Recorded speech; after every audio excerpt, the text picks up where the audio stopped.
வணக்கம் and welcome to நம் உலக சமையல். நம் உலக சமையல் மூலமாக எனக்கு தெரிஞ்ச வேர்ல்ட் குசைன் நாலேஜை உங்களோட நான் ஷேர் பண்ணிக்கிறேன்.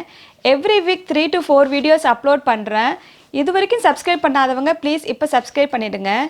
இன்றைக்கி நம் உலக சமையலில் மெக்சிகன் ஸ்டைல் ரோஸ்டட் டொமேட்டோ சல்சா செய்ய போகிறோம். இது மெக்சிகன் ஃபுட்டில் ரொம்ப மெயினான டிப்பு.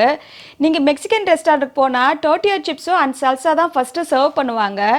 இந்த டிப்பு சிப்ஸு கூட வச்சு சாப்பிடுவாங்க, இல்லைனா வேறு ஏதாவது ஃபுட்டு கூட சாப்பிடுவாங்க. லைக் பரீட்டோ, கேசடியா அண்ட் மெக்சிகன் சேலட்லலாம் போட்டு சாப்பிடுவாங்க.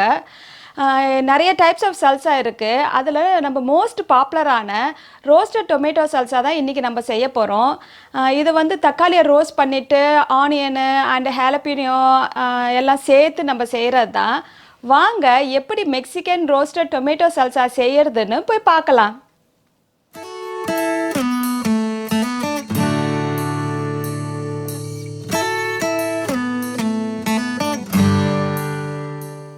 இதுதான் சல்சாக்கு தேவையான பொருட்கள். இது மெக்சிகன் சில்லி, arbol சில்லின்னு சொல்லுவாங்க. உங்களுக்கு கிடைக்கலன்னா ரெகுலர் சில்லியே போட்டுக்கலாம். இது கொஞ்சம் நல்லா ஃப்ளேவராக இருக்கும் அந்த சில்லி, அதனால தான் இது எடுத்துருக்கோம் மெக்சிகன் சில்லி. நீங்கள் ரெகுலர் சில்லி எது வேணால் போட்டுக்கோங்க. ஆனியன் நல்லா நைஸாக சாப் பண்ணி வச்சுருக்கோம். ஒரு 1/4 கப்பு எடுத்துக்கோங்க. இது ஆப்ஷன் தான். சில பேர் போடுவாங்க, சில பேர் போட மாட்டாங்க. பட் 1 கார்லிக் எடுத்துக்கோங்க, சாப்டு கார்லிக்கு. ஒரு 1/2 கப்பு கோரியாண்டர் அண்டு ஒரு ஹேலப்பினியோ எடுத்திருக்கேன். நான் ஒரு ஹேலப்பினியோ கட் பண்ணி எடுத்திருக்கேன். உங்களுக்கு ஹேலப்பினியோ கிடைக்கலன்னா உங்களுக்கு ரெகுலர் சில்லியே போட்டுக்கோங்க. பட் இது கிடைச்சா இதுதான் ரொம்ப நல்லாயிருக்கும். ஒரு 1/2 கப்பு டொமேட்டோ, சாப்டு tomato plus 2 tomato, whole tomato எடுத்துக்கோங்க. இதை நம்ம ரோஸ்ட் பண்ணணும் தவாவில் போட்டு.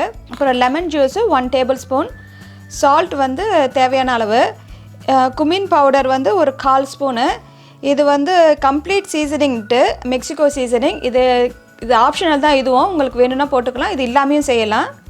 இதுதான் தேவையான பொருட்கள். வாங்க இப்போ எப்படி சல்சா செய்யலான்னு போய் பார்க்கலாம். ஃபஸ்ட்டு ஒரு பேனை ஹீட் பண்ணிக்கோங்க.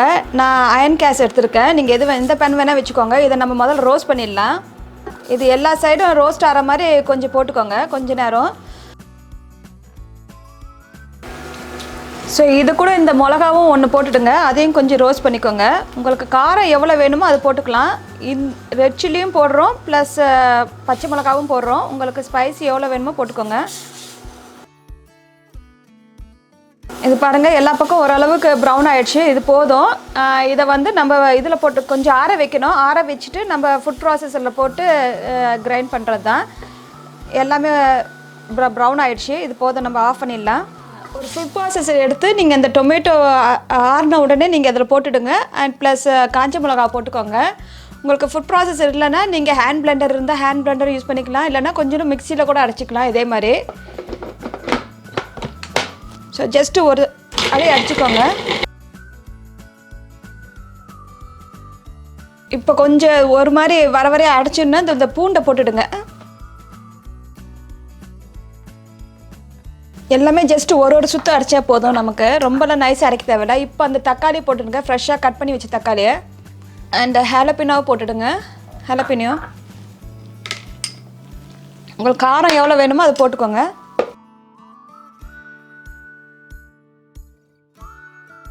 ரொம்ப நைஸாக அரைக்க வேண்டாம், கொஞ்சம் வர வரையாக இருந்தால் போதும். இப்போ கொத்தமல்லியை போட்டுடுங்க. எவ்வளோ கொத்தமல்லி போடுறோமோ அது ரொம்ப நல்லாயிருக்கும். ப்ளஸ் கொஞ்சோண்டு குமின்ஸ் பவுடர் போட்டுடுங்க. ஜீரா பவுடர் ஒரு 1/4 ஸ்பூன் அளவுக்கு போட்டுக்கோங்க. அண்ட் அந்த மெக்சிகன் சீசனிங்கு அது ஒரு 1/4 ஸ்பூன் போட்டுக்கோங்க. இது ஆப்ஷனல் தான், உங்களுக்கு வேணும்னா போட்டுக்கலாம், இல்லைன்னா இல்லை. ஸோ சால்ட்டு தேவையான அளவு போட்டுக்கோங்க. இதையும் ஒரு சுற்று அரைச்சிக்கலாம். இதுக்கப்புறம் வெங்காயம் நான் இந்த வெங்காயத்தை ஒயிட் வெங்காயம் எடுத்திருக்கேன். இதை நீங்கள் வாஷ் பண்ணிவிடுங்க, அப்போ தான் கொஞ்சம் ஸ்மெல்லெல்லாம் போயிடும், வெங்காயம் ஸ்மெல்லு. இல்லைன்னா ரொம்ப ஸ்ட்ராங்காக இருக்கும் ஆனியனு. ஸோ ஆனியன் ரொம்ப அரைச்சிட்டாதீங்க, ரொம்ப பச்சை வாசனையாக வரும். ஒரு லைட்டாக ஒரு சுற்று அரைச்சா போதும். இதை பாருங்கள், அவ்வளோதான். நம்ம இந்த லெமன் ஜூஸ் லாஸ்ட்டில் ஊற்றிடலாம். ஸோ இது வேறு பவுலில் வைக்கிறது தான். இது ரொம்ப நல்லா டேஸ்ட்டாக இருக்கும். நல்ல எல்லா சிப்ஸுக்கும் நமக்கு நல்லாயிருக்கும்.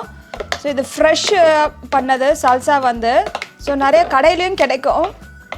பட் ஸ்டோர் பாட்டோட ஃப்ரெஷ்ஷு வந்து ரொம்ப நல்லாயிருக்கும். ஸோ இதை நான் வேறு பவுலில் அரேஞ்ச் பண்ணிவிட்டு உங்கள் சிப்ஸோட காட்டுறேன் நான். இதை பாருங்கள், Mexican style roasted tomato சல்சா ready ஆகிடுச்சு.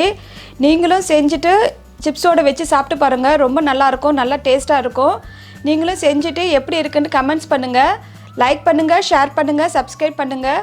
பக்கத்தில் இருக்கிற பெல் பட்டனையும் ப்ரெஸ் பண்ணுங்கள். அப்போ தான் நான் அப்லோட் பண்ணுற வீடியோஸ் எல்லாம் உங்களுக்கு நோட்டிஃபிகேஷனாக உடனே வரும். தேங்க்யூ.